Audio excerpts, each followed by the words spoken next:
Well, welcome to tonight's live stream. All right, we're live from the Bout Huntin office here, and glad to have everybody kind of hanging out with us. This is the first time we've done a live stream in a little bit of while, and we're going to do a little look back tonight as to the Big 7 self-filming nightmare. So, how's everybody doing now that deer season's pretty much over? I know there's a couple parts of the country that may still be able to chase, but for us here in Pennsylvania, we're struggling and we're hurting.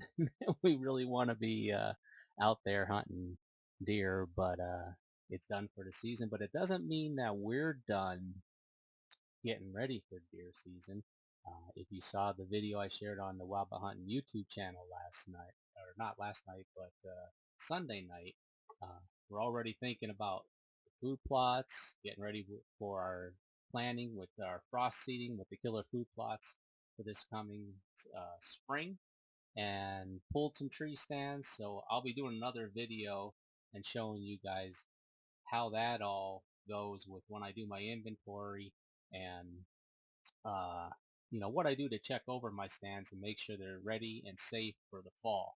So what I want to do tonight is just talk a little bit about the past hunting season and what you think I should have did a little bit differently in this hunt that we're going to go over here in just a few minutes. Um, you probably watched it on the YouTube channel, and it may have happened to you. You never know if you do a lot of self-filming, or you film your hunts, or you film other people's hunts. That camera gets in the way quite a bit, and you never know what's going to happen.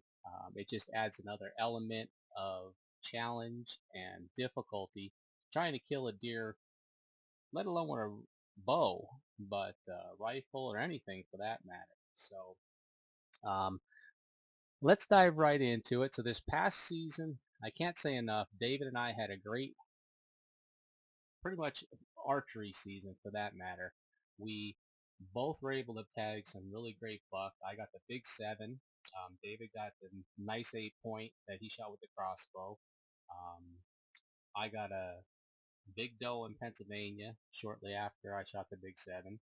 And then I went to New York, uh, killed a spike buck up in New York. That was my first buck with the archery equipment on the last day of the archery season there.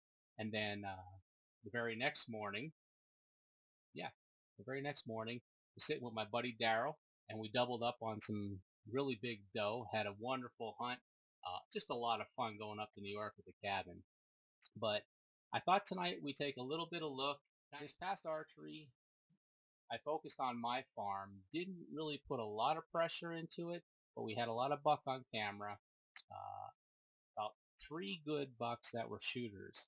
And this hunt started, I don't remember the date, it was mid-October. I was set up by myself. I decided to sit in this one tree stand down at the bottom of our field. It was real cold and crisp, and typically in that mornings, getting down in that bottom where soybean and everything was, those deer are going to be moving. We had the thick bedding out in front of us, and what we typically see there are these deer coming through this bedding, and they'll feed down into that bottom. And I just had a good feeling that that morning was going to be a perfect spot to be sitting in this tree stand. And I was just hoping I was going to be able to get it all on film because I was a little exposed in this stand and be able to draw back, move camera, whatever the case may be. But I just felt like it was where I needed to be. So let's go to the video and I'll give you an idea of what I mean. So here I am.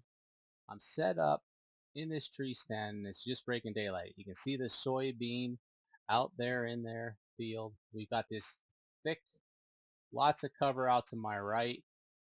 Beautiful morning, just starting to break sunrise, and I have no idea what time it is because I forgot my phone, had no idea, but I was enjoying it. It was cold, and I knew we were going to get a chance to see some deer.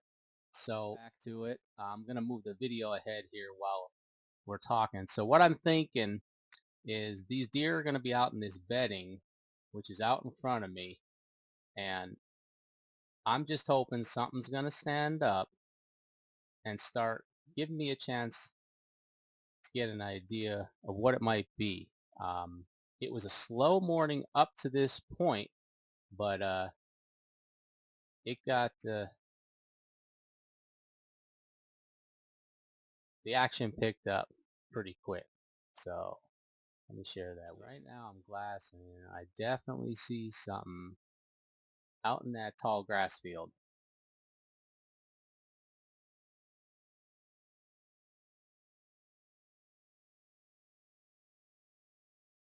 So as you can see, my setup, got my bow there, I'm grabbing it, camera set off to my right, and now this is where it all starts to go downhill. So he's out there and he's raking, there's like a little sapling tree, so I decided to give a grunt to him. And he hears it. And what he does is he starts walking to the left towards that the edge of that tall grass field. So I'm turning the camera to get on him right now. And now I can get this. I can just see the antlers. You can see that right in this area right here. So this deer's out in that grass field. It's working his way to the left. Okay, so as you were looking at the field on the screen, deer's working his way to the left. He has no idea in there, and I don't see any does around. So he's got a little bit of not necessarily going to say rutting activity, but he's starting to get a little aggressive. He was working a rub out there, and he heard the grunts, and he started to work his way out to me. So let's go from there. So he just kind of walked out of the screen there.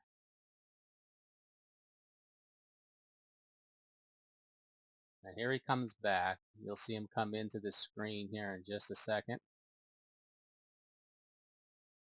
And at this point, I'm already thinking this is a done deal.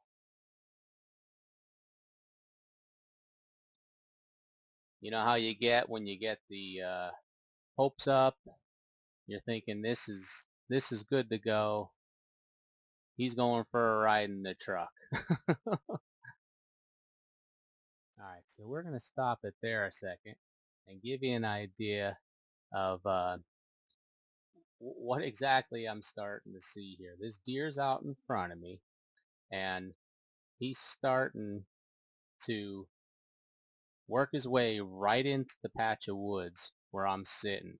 Now, where you last saw him right there, I definitely had a chance to get a shot at him, but he was facing right on to me. And then with a buck like this, and that was probably about a 40-yard shot, I'm definitely not going to take that. So I figured he doesn't see me. He's still relaxed.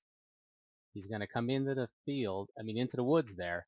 So I'm going to let him keep coming and see what happens. So let's see if we can get it.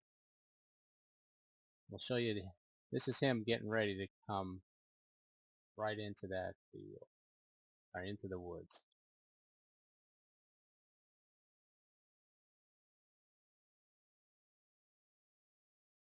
So he hops over a log, and now he's not stopping. So now I'm getting nervous, and I'm getting ready to draw, and he's still coming. So I go to move the camera, and right then and there, he looks. And at this point, the gig is up.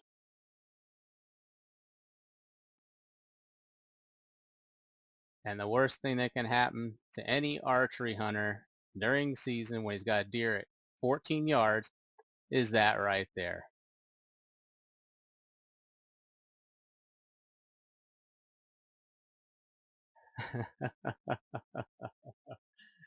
And you hear the frustration.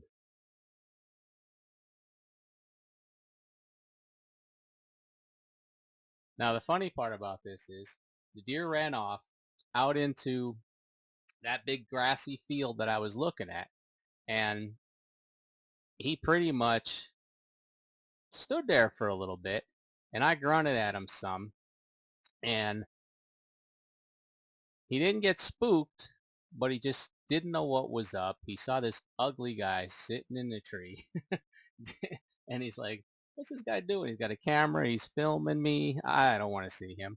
So he took off, and I watched him go all the way across this field, and well, that was the worst feeling in the whole entire world. And I'm sure if you've hunted long enough, you've been there, and you know what can happen and what that feeling's like. So, you know, these things happen, and you keep it you keep it together, and you keep hunting, and you hope for another chance. Well, I got another chance, and what happened was I went back out that evening because I saw where he ran across his field. He never came out of that tall grass, so I knew he bedded down in there. And he did exactly what I thought was going to happen. He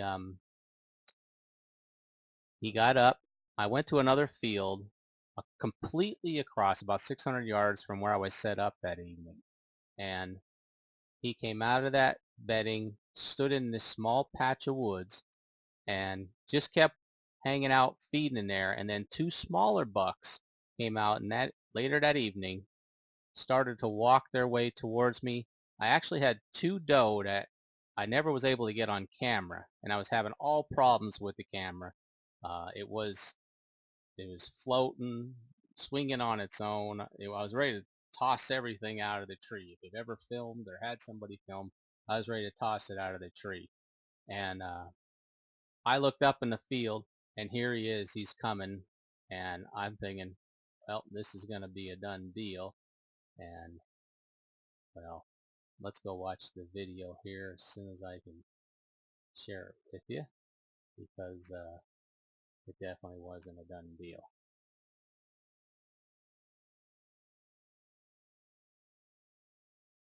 So here he's coming. I get the full draw.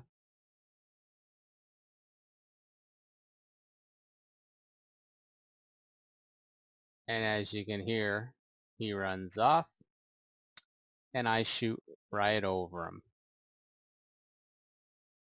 Now, he doesn't go far, and he's standing, and you can see him looking right at the lighted nock on the arrow that I just missed him with. So I get another arrow. It's just about last light, and as I'm drawing back, I hit the release before I'm ready. My arrow goes off a tree, and well, that's pretty much it. We'll share some more of this with you guys another time, but leave me some comments. Thanks for hanging out live stream. You can watch me here in pure disgust. Okay, guys.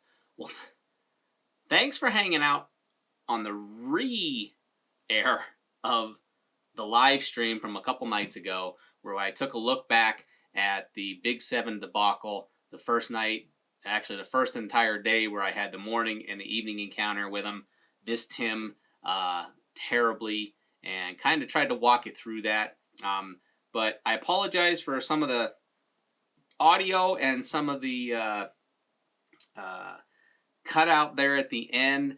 I've got some new software that I'm still getting used to for live streams. Obviously, we've got the microphone here that we're still working to get the bugs out. You see we have the DSLR here on the desk where it's plugged into our Elgato 4K capture unit, as well as our Stream Deck that still getting used to, trying to figure out some smoothness with transitions from screens to help share with you a little bit more than a normal live stream of just me and showing some different videos and stuff. So over the next several weeks, now that we're kind of in the off season here in PA, we're going to be doing more live streams, and they'll be live on our Facebook page. On our Facebook page, and I'll be taping them as I'm going through them, so then I can re-edit them and share them on the Wild Bout Huntin YouTube channel, just as we are right now. So I hope you enjoy it. Please bear with me as I work the bugs out of this equipment. It works really great, the Elgato Stream Deck and the 4K capture device. Just trying to get everything fine-tuned. That was the first time that we used it, and not bad for the first go-around. Definitely not perfect by no means. So, hey, thanks for hanging out and watching that recap. We'll be sharing more times of when the live streams will be taking place on the Facebook page, and then airing them here as a re-air on the YouTube channel in the future. So watch our Facebook page for those announcements to come up.